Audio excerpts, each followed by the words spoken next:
Welcome to the House on Fire podcast.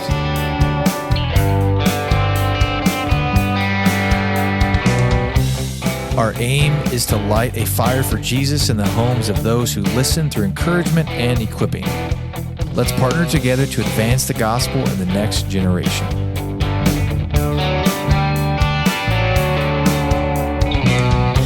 I am your host, Lucas Jackson, and I am passionate about seeing more people on fire for Jesus. When you listen to the House on Fire podcast, you'll hear from people you can rub shoulders with every week at Bethel Church, because all of our guests are from our church family. These are people striving to love God, love others, and to serve the world. Hey guys, thanks for joining. We are super excited to have Elaina on the podcast. Welcome, Elaina. I am so glad to be here. Thank you. You know, I think we've actually been talking about having you on for like a year now.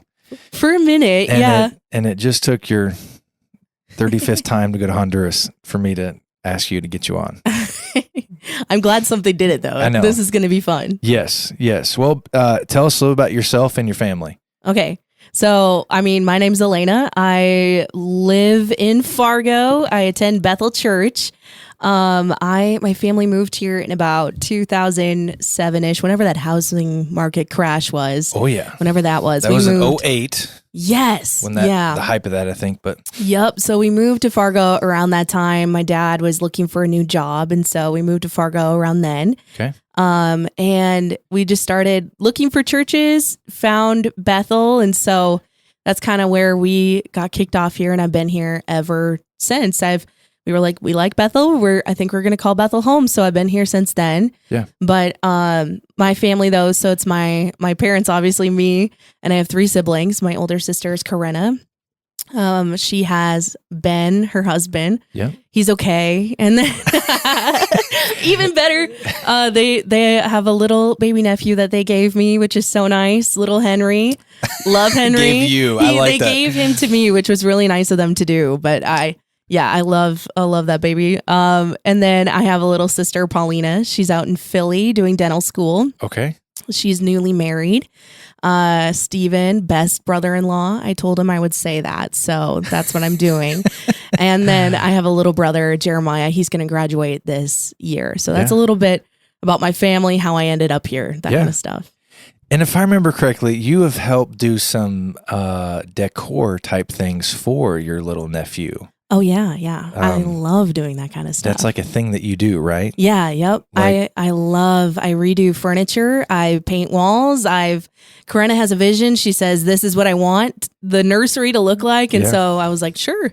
I got very angry at that wallpaper, but it worked out, and we did something in the room. So, as in getting rid of the current wallpaper to then do what you wanted, or adding the wallpaper? No, adding wallpaper. Okay. It was peel and stick. So let me tell you, it says it's easy. It is easy, but it will test your patience to a whole new level. Okay. All right. That's good to know. Yeah. That's good to know. What worship service and which campus do you normally go to? I normally attend the Bethel Fargo campus, and I go to 1045 normally, but I serve on Sunday mornings typically. So sometimes I'm on tech, sometimes on praise team. So sometimes I'm there for both services. It kind of switches a lot. So I'm here and there and everywhere. So. Yeah. And what areas are, you mentioned you serve in the praise team. What other areas do you kind of dabble in when it comes to serving on a consistent basis or whatever? Yeah, well, student ministry. I am privileged to serve in student ministry. Yes. I'm a 10th grade girls small group leader. So I do that every week. And tech ministry. I've done the praise team. In the past, I did kids ministry for like 10 years, something like that. Okay. And then I was like, I think it's time to go. I'm doing a lot of things right now. And so I did that for a while, and now I'm doing those 2 jigs right now, the worship and students. Yeah, awesome. Good deal. When did you become a believer? That's a great question. I feel like the pivotal moment that I can remember was when it was shortly after we had moved to Fargo. Okay. And I had come to a Sunday school class, and I think it was about, I don't know, around 10 or so.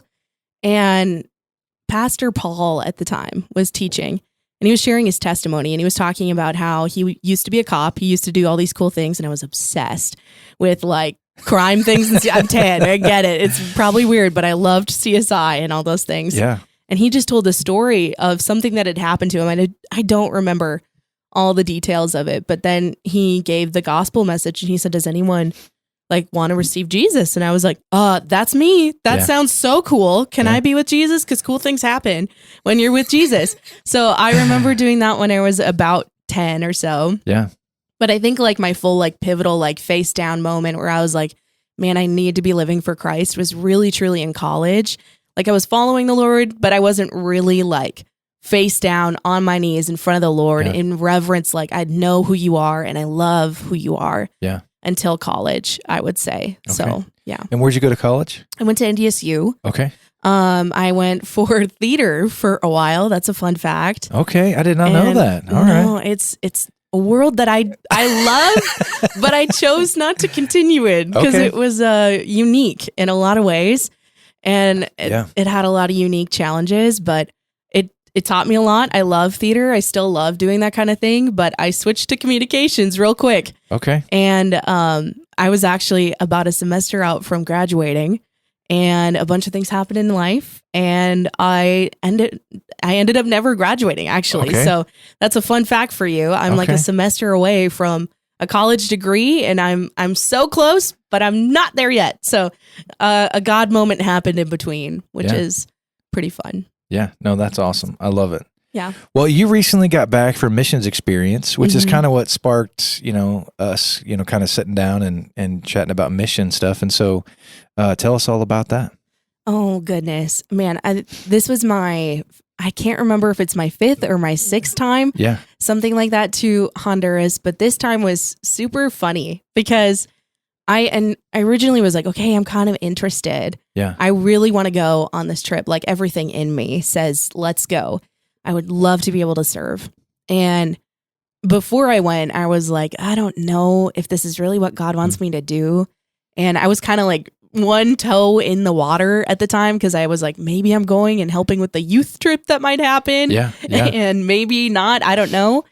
But I didn't know what I wanted to do yet. I didn't know what God wanted me to do. And so I was like, okay, Christine, I'm not going. I think this is it. I'm not getting confirmation on if I should go on this trip or not. I'm not going to go. Yeah.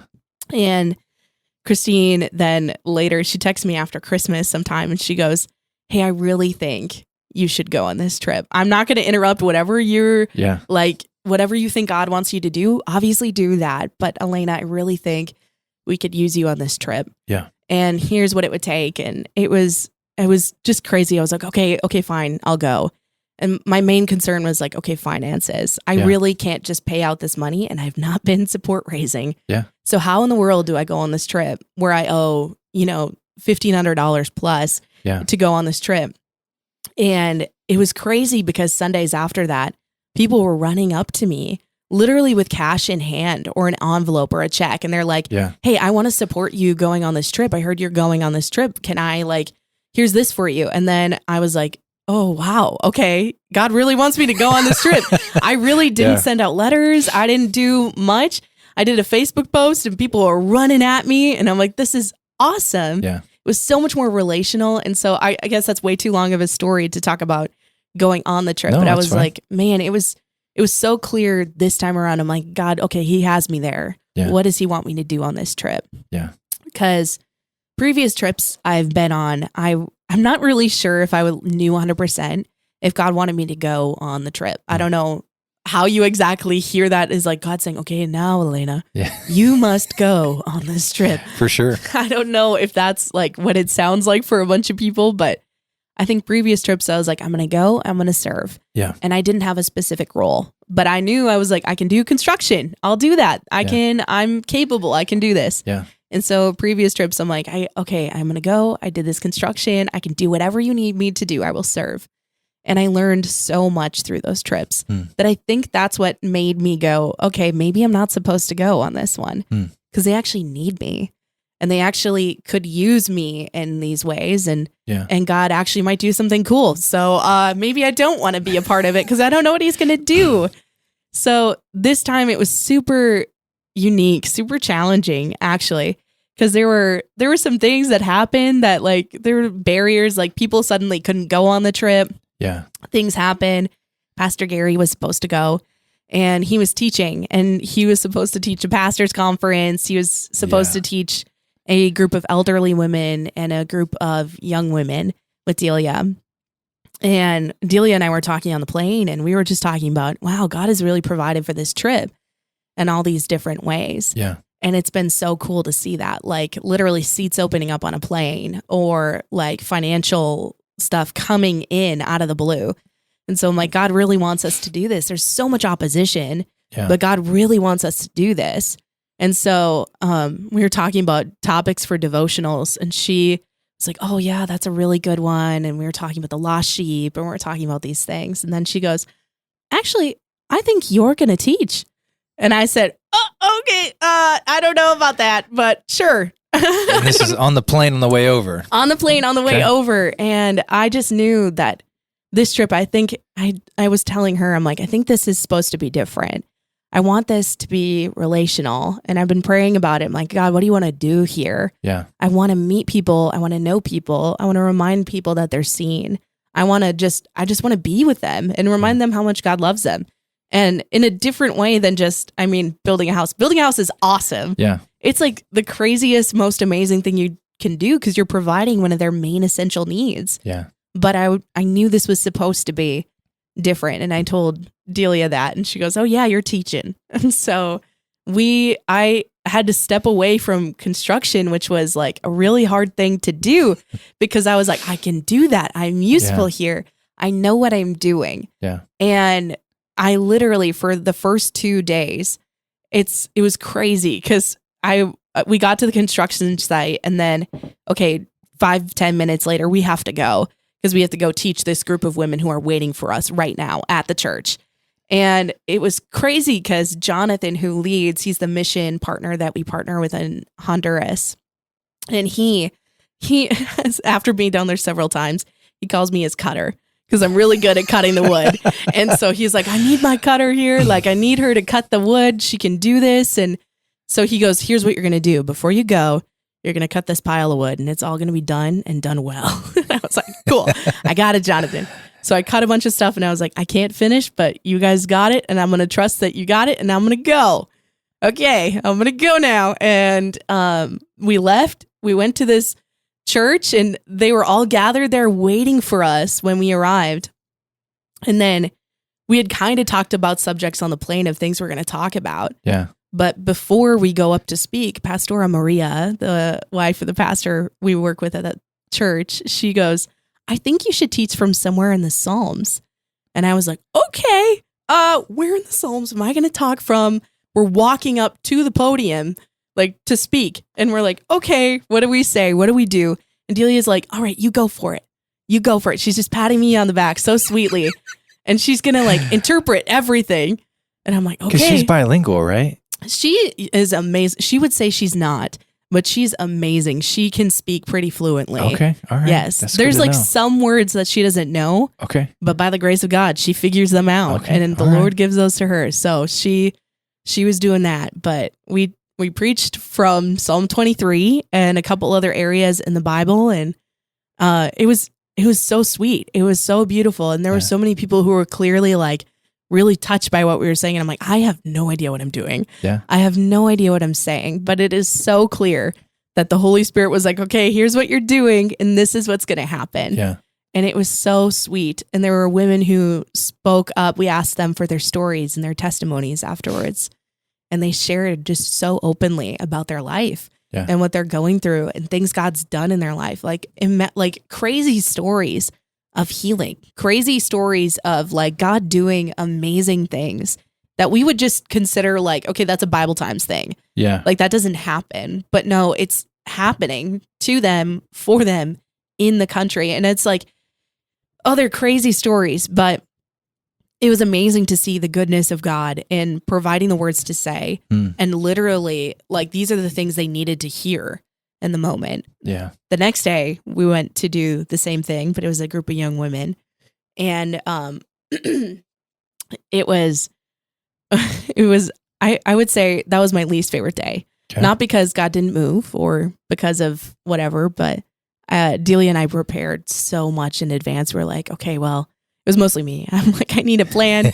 I need to write down kind of what I'm going to say so I feel confident going up there and I'm not going to freeze up. I'm not going to get super anxious. Yeah. And then it was like, okay, yesterday it was clearly the Holy Spirit and I want to do that again. So now I'm not going to prepare for anything I do because I just want the Holy Spirit to do something. Yes. It was cool. Anyway, I'm rambling about so much. I just love so great. many aspects of the trip. So yeah. No, I love it. So tell us a little bit about, so I guess post-COVID, I think this was the first missions experience that Bethel has done. What, 2 years ago, a couple spring breaks ago, maybe? And then so kind of ramping some of those things back up, which is great. And so this has been a missions partner of Bethel for a long time. Mm-hmm. Maybe tell us a little bit about what those on the ground do, just to give some context and idea. Because my selfish desire is that those who are going to listen to this are going to be like, oh, I should have been on that trip. And I'd be like, yes, sir. Yes, ma'am. You should have. And so to go on the next one. So tell us a little bit about what those do on the ground, kind of year round. Yeah. Yeah, about Jonathan and Heidi, our mission partners there. Yeah. They run it's Carpinteros para Cristo. And so their whole ministry it's Carpenters for Christ in English. And so they build houses for people in need. They work with the local churches to build the houses for people within their church who are connected within their church. Yeah. And so one of our main goals when we go down with them, it's how can we partner with the local church to provide the needs of the community, but through the local church and not just, here's our great gift that we're bestowing upon you. No, this is actually coming from your local church. This is coming from your pastor. And so, they've built, I think they're at 150 some houses right now. They've only been around for just about 3 years. Okay. They started their ministry. Okay. But Jonathan and Heidi do incredible, incredible work in that country. Just partnering with and building those homes, building relationships. And when we go up on the mountain to like where we're going to build the houses, people are like, oh, it's Jonathan. Like Jonathan's just this beloved person up there. Like, oh, we just love Jonathan. And he would hate that I would even say anything like that. For sure. But he is so beloved because of the way he cares for the community in such a good way. So, I mean, that's just a sneak peek into some of the stuff that they do. They have a lot of stuff that they do with their neighbors, even around their house where they live. They've provided fruit trees, so they have a way to have financial something, because they typically don't have a lot of ways to make a living. Yeah. So no, that's awesome. And give an idea, like what's the house like? You know, because that means a lot to a lot of different people, and so what does building a house look like there? Yeah, it's actually a really nice house. It's made out of treated lumber. I think it's a 16 by 20. I wasn't doing all the cutting this time, so I don't remember all the measurements. But I think it's 16 feet by 20 or 16 by 16, something like that. Yeah. And so it's a pretty small house, but I mean, it's really, really nicely made because typically the houses over there are made out of the scrap pieces of metal. I mean, the photos that you see, that would be the worst of the worst. That's pretty much where we're going. That's what's being built in place of that. Someone had a vending machine door one time as a wall, and it was just the front of this really old vending machine leaning on a piece of tin, and they were living underneath it. So that's what they're coming from, but these houses are really sweet. They have this nice tin roof. He puts in a nice new door, like a fancy looking door for them with a lock on it so they can lock it and have security. They get windows. There's electricity so they can run lights eventually if there's no electric there yet, and there eventually could be. Yeah. So they could do that. So it's all built on this nice concrete slab too. So it's secure. It's not going anywhere. It has a firm foundation. That's biblical. I love it. So it's a very nice house. But it's typically like a little bit bigger than your garden shed. Just imagine that. Yeah. Sometimes we'll build them bunk beds too. Yeah. But that's what it looks like. And maybe even cabinets sometimes too. Is that a part of that? We don't. We don't. Okay. Sometimes we've done like a pila, which is like an outdoor like water basin. Oh, okay. Because they have to have all their water actually driven on a truck up to them. And so the pila would be the thing that holds the water. And then they would have an outdoor area where they cook. Yeah. And then also a shower and a bathroom. Okay. So. Mm-hmm. And then do you guys pour the slab, or is that somebody else who does that in advance? They do that in advance, actually. Okay. So sometimes they hire out like craftsmen to come and do that to help support them. And then sometimes it's the family. If they have those skills, they can build the foundation themselves too. Jonathan will come check it, make sure it's square and it's good. Yeah. But typically it's done before we get there. So as soon as we get there, we're building house up and we're done. Yeah. So. Yeah. And is Jeremy, is that his name you said? Sorry. Jonathan. Jonathan. Thank you. Sorry. I was blanking on name. So Jonathan, is him and his family from there? Are they from Honduras? Yeah, they're Honduran. Yeah. Okay. Yeah. So this is like their home that they've been their whole life. This is their life. Yeah. Okay. Okay. Yeah. Man, what have you seen the Lord do? I mean, you've shared some of those things, but what have you seen the Lord do in you through going and seeing the work of the Lord there? And then I'll ask, how have you seen the Lord work in other people as you've gone there? Yeah, I feel like the Lord has taught me so much because I am so silly of a person. I think the first thing that comes to mind is like those sweet little lessons that I learned. Like the one big one for me, we went to a group home for kids. It was really an orphanage. Most of the kids don't have parents that actually visit them. 2 of them actually did, but they have severe needs and disabilities. Yeah. And so we went there and there was a kid who is nonverbal and there's about 30 so kids, something like that, about, I'm not going to get the number right, 7 maybe total staff members. I don't know how many are there overall, but there's a great need for more staff members, but they don't have that. So when we're there, this kid was sitting there, his name, I won't share actually, but he's sitting there and I was like, I need to go sit with this kid. Like, it's just so sad because he's sitting there, he's nonverbal, and he can't really play with the toys that are there. There's other kids around him that are all out playing. And so I sat with this kid and I was just like so touched. And I'm like, I love this kid so much. I love him. And I just want to sit with him. And I was humming Jesus Loves Me because I know they know that in Spanish. But I don't know all the words in Spanish. So I was humming it. And he just was so with me. He was so with me and he just loved it. He would like click in response and he just he was so sweet. And then as we were leaving later, I was so sad. I'm like, this is so hard to like leave this kid, leave all these kids. And they're being well taken care of there. But I mean, they don't have their parents and I don't know. It was heartbreaking. But then like we're driving home and I'm just listening to my thoughts or whatever it is. And I just hear the Lord like literally say like, I love you like that. Like you don't have to do anything or serve any great purpose in the world. Like I want to sit with you. I want to be with you and I want to love you like that. Yeah. Even though you literally bring nothing to me, like you could serve no purpose in the world and I love you so much. My love doesn't change based on all of that.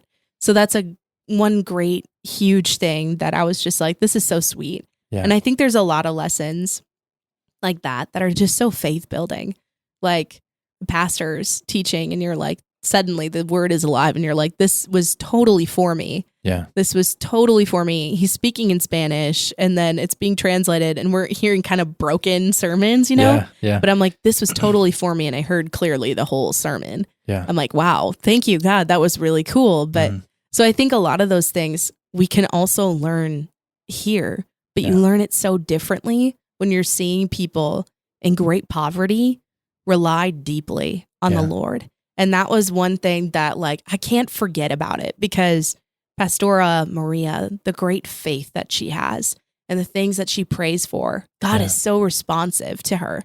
And it's not because of anything that she's done, but she just knows and believes that God's going to answer her prayer. Yeah. And I just love that faith is so inspiring because how many times in my life have I prayed for something and I'm like, oh, like God's really not going to answer that. Like, I mean, but she prays, she was like, God, would you just cover the sun? It is so hot out. They were building a house or some, I don't know what they were doing at the time. Yeah. Cloud covers the sun in the middle of the sunniest day, no clouds in the sky. Yeah, that's awesome. And she's like, look, there's the cloud. Yeah. This kid who doesn't even believe in Jesus. And he goes, oh my goodness, Jesus heard you. He listened to you. And she said, yeah, like my God can do that. Yeah. And this kid, like, it wasn't just so that Maria could have cover from the sun, but it was so that God could ultimately show his glory to this kid around him. So I think there's a lot of lessons that I get just going, and I'm like, I want to be here and I want to serve and I want to do this, but God wants to do so much in me too, to like show me these things, which seems selfish right away. You're like, this is not for me. This is not why I'm going. Yeah. But God desires to do so much in your own faith. And I really, every time I go, I come back and I'm like angry at the world. I'm like, we need to like serve the Lord passionately and love others right. And we need to do all these things. Yeah. But every time I go, it's a sweet, sweet reminder that he meets us exactly where we're at. And we just need to believe that he's going to do these things because he does. Yeah. So I think anyway, I'm going to stop talking. No, you're rambling. Good. Well, I love it. I studied international missions in my undergrad, and I remember there's all these kind of viewpoints in terms of like, should the American church just be sending a ton of money to do missions because that is more effective or greater impact versus spending money on getting teams there? And some have that perspective, and that's fine. But then I hear stories like this, or, the countless amount of students or adults that have gone on a missions experience. And there was some cost to it and time, and there was, some worldly sacrifices, so to speak. And then I hear about what the Lord did, and I'm like, should we as a church send tons of money to missions? Absolutely. But I don't think we're biblically commanded to do just that. I think that's a part of it, but we're biblically commanded to go. So therefore, like we have to be obedient and we have to go. And that can look very differently here, in Fargo, our state, Moorhead, in our nation. But anyway, so every time I hear stories like this, I'm like, that's why I believe it's got to be more than just money. Money's not going to solve the issue here. Yeah. Anyway, how have you seen the Lord work in other people? And it'd probably be maybe some similar things just in yourself, but what's some cool things that you've seen the Lord do in other people as you're probably watching this transpire in action on the field. Yeah. I feel like often, this time I feel like I watched people a lot more. That sounds really creepy, but I feel like I was able to like notice it more. More observant is a better way to put that. But I think the previous few times I was the one people were watching and going, what's she taking in from this? Yeah. What is she learning? How is she growing? And excited about that growth. Yeah. And this time I'm like, I'm really excited to see that in other people. Yeah. And I saw so much of that. Like literally people will say like, there'll be something where you might be like, okay, there's like, this is my American way. This is how I'm going to do it. This is the best way to do it. And this is how we're going to build the house. And then the next day or at devotionals, someone will be talking about, actually, I learned like I need to not do that. And actually, my way is not the best way.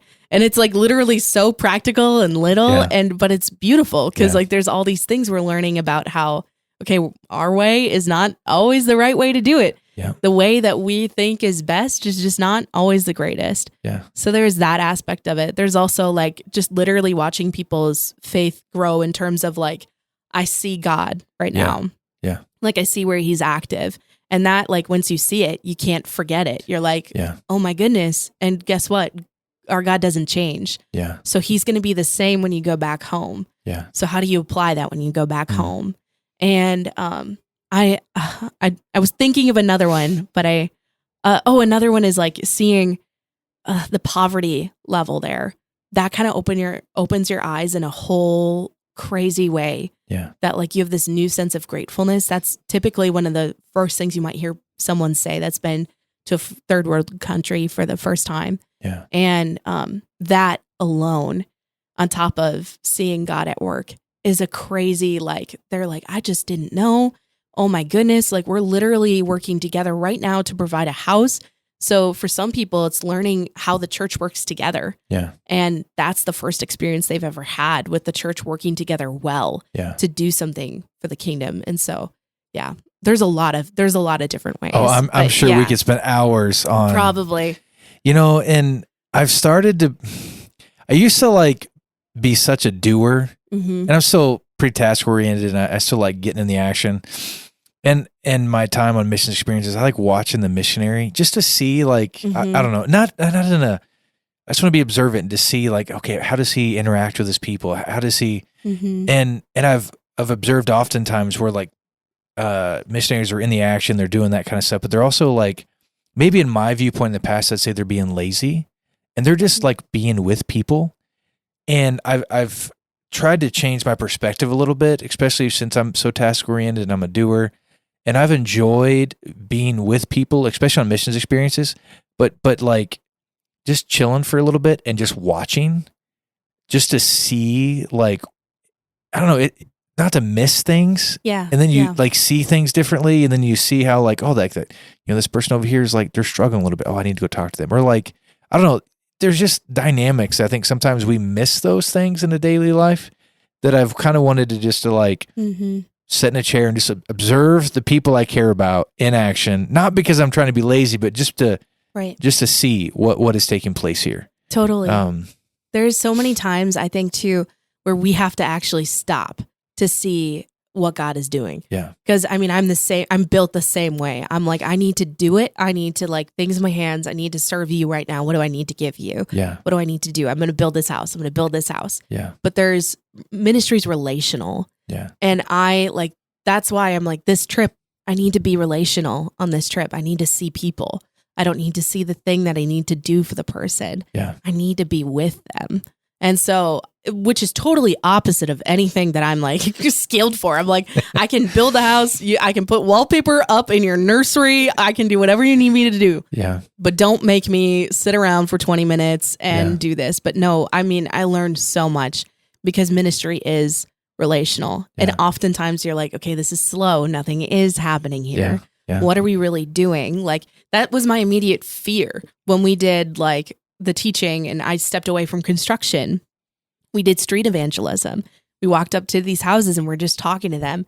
And I feel bad immediately because I'm watching the construction happen to my left.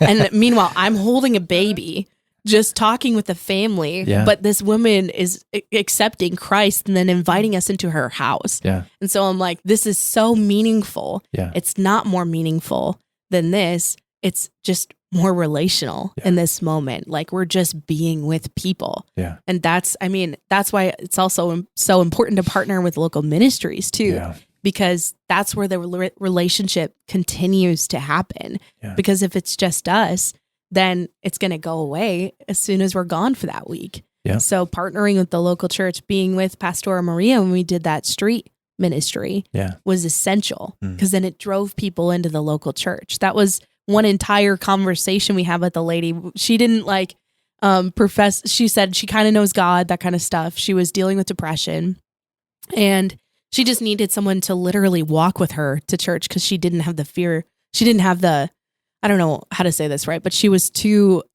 stuck in her house really with depression and anxiety and all that she just couldn't leave. Yeah. And so this kid who led us to her house and said, we should go here, said, actually, I'll take you to church on Sundays. Yeah. So there's a group of kids now that are going to walk her to church on a Sunday morning. Yeah. And this whole thing was all because of relationship. Yeah. The kid led us to the house. We talked to this woman and heard her story and the things she was afraid of and the things that she's going through right now. And then we brought her into more relationship, being at the church, being with a community of believers where it's where your faith is built. Yeah. Yeah. No, I love it. I love it. How have you seen your understanding of the gospel grow? You've been on some mission stuff and we'll start maybe transitioning in just a moment, talk about some local things, but how have you seen the gospel? I mean, the gospel is always the same, but your understanding of the depth of the gospel change due to these missions experiences. God's love for women was one thing that I was like, this is so amazing. God's care for the widow, God's care for the orphan. I like when you think of like what Christ did on the cross, how the bride should be taken care of with the church. I'm like, I can't forget about the things that I can't even like explain them, but I'm like, this is so beautiful. God's great protection plan for all of his people. Yeah. Especially the widow, especially the orphan, all these people that he loves so dearly. Like this is a rescue plan. Like we're going to see these people that we've been talking to in heaven one day. But he has this great rescue plan, not just for them, but for us too. Yeah. And so I don't know. I just, it's not profound, but I'm just like, this is so good. Like the gospel is just so good. Yeah. Like he's worked this out perfectly so we could be with him one day. And I just, I get really excited about it. Yeah, Yeah. I love it. I love it. How has, these missions experiences and the things that you've been involved in, a part of, how have they affected the way you live here at home? Oh man. After this one, I keep thinking, okay, how do I live like this? I need to be relational. I need to be able to sit with people. That was the main thing I thought about. I'm like, how do I do this in what I do every day at work? Yeah. How do I do this in life with people in general? How do I do this with my students and student ministry? Yeah. And not miss it? I want to see God at work, and I want to sit with people. And so I need to remember that every single day. I started talking to my boss about it when I got back to work, because I was like, I'll just be honest. I'm going to be really angry at a lot of things, because this is so silly that we're like worried about this, and this. But I really just want to sit with people. And how do I sit with people well? Yeah. And we need to do that as a radio station. So this is really complicated. I work at Life 97.9.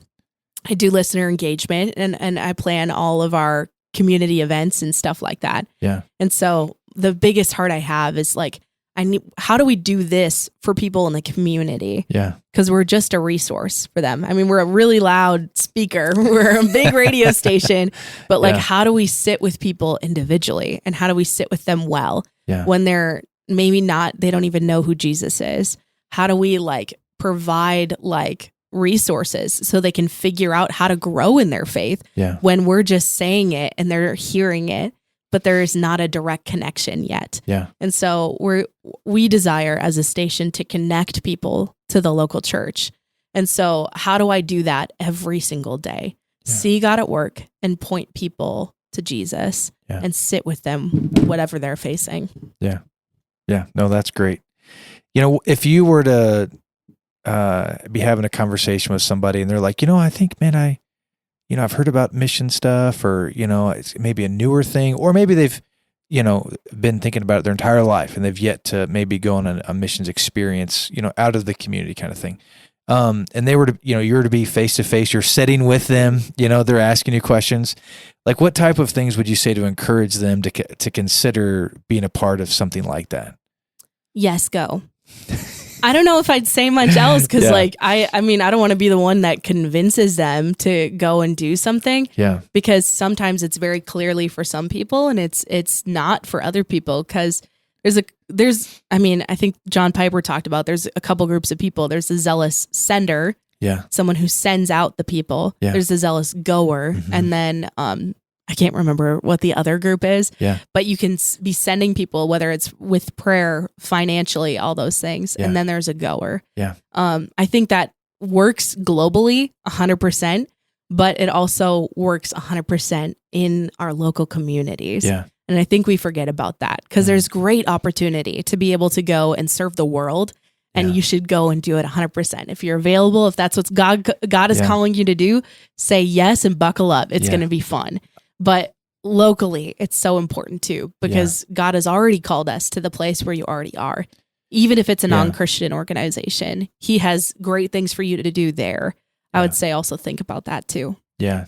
That is one thing I've really appreciated about our community. There is a desire of like, think of Giving Hearts Day, and just the amount of people that just want to be a part of helping nonprofits and that kind of stuff in our community. And we have I'm not an expert in this, but we have a lot of nonprofits for as small of a community. I mean, it's not, rural, but it's not like it's, millions of people. I mean, we don't even have 1 million people in our state. So I've always been like, man, like, I'm just curious. I don't even know if there's a way to even find out, like, why is that culture here? Is there somehow more people that are here that are, I don't know, that have passion for other, I just have thought about it a lot of times. And, but I've appreciated even about our church family. I'm 100% of the mindset and the belief that money is never an issue. God always provides. And I don't mean that in a sense that God always provides financially, but that is one of the ways that I've always seen God provide and show up. He provides in every way that we need. But I've just been blown away by watching that in the life of our church and been encouraged by that. Yeah. Sending people out and help. I mean, even for you, like, there's something to be said when the scripture says to encourage and to build one another up, and somebody hands you a check like, hey, I want to help you be a part of this thing. And it's like, okay, yes, sir. Yes, ma'am. Yeah, this is clearly the Lord's nudging on me. I need to get after. I need to be a part of this thing. Yeah. So So it's super encouraging. So I appreciate it. What would you maybe even have a couple of ideas on some local things? Like if someone's like, yep, I'm here in Elaina, like, what would you encourage them in terms of a few places to get started with a few local places if they're wanting to serve in some capacity locally? Oh, there's a lot of opportunity. Giving Hearts Day alone, there was over 600 charities that were a part of Giving Hearts Day. 600? Over 620. What? Yeah, there's so many. So, if you're wanting to get involved locally, there's so many options. Yeah. Literally so many options that are doing great and amazing things. And I don't even know where to point people because there's so much opportunity. So I would say, like, whatever you're passionate about, just start asking questions. If you love doing furniture things, Down Home is one of my favorite organizations. They are awesome. Go refurbish some furniture and donate it to Down Home. That's my favorite thing to do. I love it. So sorry, I interrupted you. You're good. VBS, we always do a local missions component. I think it's always local missions. Maybe it's not always local. Nonetheless, we do a missions component. I think we alternate. It's global and then local, okay. I think. That sounds right. Yeah. And so what we're doing this year is we're doing a Down Home. You are? That's so cool. Okay, sorry. I'm really excited. I think it's okay that I'm saying this and people are going to find out. Sometimes that's cool. I spit things out and I realize, I think maybe is that internal? Am I supposed to say that? But it'll be okay. So the kids ministry at VBS, they're going to raise the funds. And then the student ministry is going to partner, and we're actually going to go help do the move-in. I love that. So anyway, so you mentioned that, and I had to share that. Anyway, keep going. I like a part of my job. I work with a lot of local nonprofits, and so I get really excited about telling people about different things. Like I found out about like Heart and Soul Community Cafe. Okay. One of the coolest things. They started out of First Presbyterian Church, if I can say it right. And they started just serving meals to people who needed them in the community. And then all of a sudden COVID happened and all these regulations hit and someone gifted them a food truck. And so she's like, okay, what do we do with this food truck? Well, they wrapped it and now it's the Heart and Soul Community Cafe food truck. Okay. And they go out to local festivals and events and they provide food at no cost or pay what you can for the people who really can't afford to do the fancy food trucks or whatever it is. Yeah. And they also use that as a mobile way to deliver food. I'm probably not saying all this right. I'm sorry, Leola, if I said anything wrong. Well, I'm sure they got a website. They can get all the info. HeartandSoulCommunityCafe.com, I believe. That's anyway, awesome. I love them, but they just provide food. We did a partnership with them providing Thanksgiving dinners. Okay. And so we provided 520 some Thanksgiving meals to people in the community with them. And so just really cool local organizations. So Fargo is super unique. And I get excited about it. I'm like, I don't think I could ever leave Fargo because I think it's so unique. I love just the passion that there is to help people and do something for people in need. Yeah. And you might not get the sense of that right away, but then Giving Hearts Day hits and you're like, whoa, okay. Yeah. There is a love for these nonprofits. There's a love for doing the things that people need in the community. Yeah. There's a great need too. And so I don't know. I love our community. I love the passion. And I don't think I've ever met anyone who's like, like whatever, giving. No, pretty much everyone is like excited about Giving Hearts Day, excited about the opportunities that they have to partner with local ministries. And man, there's some cool stuff happening in the Valley. Yeah. Is there like a place where like, does Giving Hearts have a website where like all the organizations are like? There's a PDF. If you go to their website, there's a PDF of all of the charities. That's 600 plus. It's got to be like 50 pages. Like it's long, but the font is tiny. So get your reading glasses. So I'm like laughing about this. I know, but it's exciting. I frequently talk to Gina from Lend a Hand Up. She that's a branch of Dakota Medical Foundation. Okay. And they're kind of an organization that's like a GoFundMe, basically, but local. So they don't take out like all the fees and all that kind of stuff. Yeah. They're actually giving like all the funds to the family and boosting it on top of that. That's awesome. To help provide for those families. Yeah. And so I talk to her almost every Wednesday through like my show at Life 97.9, but I just love her in general because she was like one of the first people who came up with Giving Hearts Day. Oh. And so she was like, we should have this day where we have people give. And it burst forth from that. And then That's Lend a awesome. Hand Up started on the same day as Giving Hearts Day, because she was like, I'm passionate about making sure we're meeting these needs. And Yeah. so there's cool people like that in That's the community that I'm like, I like you. I want to Yeah. hang out with you a lot more. Yeah. I love it. I love it, Elaina. Mhm. How can we, and those listening, how can we be praying for you and you specifically? Oh, man. Oh, that's a really good question. I'm always wondering what the Lord's up to. And so recently my prayer has been, here I am, Lord, send me. I'm going to live my life face down, which is like a really scary thing to pray, Yeah. because it brings a lot of things that you're like, oh, okay, Lord, I have no idea why you would ask me to do that. Or Yeah. I don't know what I'm going to do with this. What are you up to? No Yeah. clue. So it's a lot of trust. So I think there's been a lot of things that God's brought me lately that I'm like, I really need to trust that you're going to do this. Yeah. And I know you will do it, but I'm like, I really need to trust that you're going to do it. Yeah. So, yeah, there's been a lot of things that I'm just like, okay, God, cool, let's do it. Yeah. And so prayers that I would just literally trust the Lord in whatever he's doing, because I'm in it. I'm going to do it, but I just need to trust it a lot more. Yeah. Yes. No, for sure. Thanks for sharing, Yeah. Elaina. Any other things that are on your heart or mind you'd like to share? I have a lot of things, but we can talk another time. Something tells me we'll have you on again. Okay. Thank you so much. I appreciate it. Yeah, it was fun. Thank you.